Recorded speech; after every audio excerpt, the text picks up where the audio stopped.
Hey guys, this is Fundo on Wanchopagama.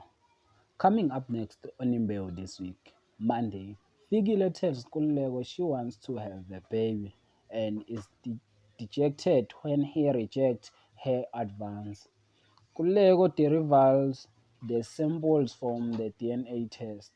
Tuesday, at the funeral, Kanyo can't handle the service and freaks out in front of the congregations and he has a complete meltdown when she sings the coffin falls and Thokozile boldly roll out.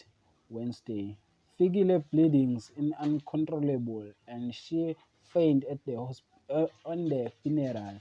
Kulego rush her to a hospital, still is critical condition. Yesterday, Kanyo is forced to fight her fear to abolish Thokozile spirit for good during a ceremony. Meanwhile, at the Bengu house, Mazulu think Nompi lies are a money-making scam. Friday, at the hospital, Fikile flatlines, but Macingwane comes in with a message that made self-Fikile live. That is for this week. Thanks for watching. Don't forget to like and comment and subscribe. Therefore, thanks.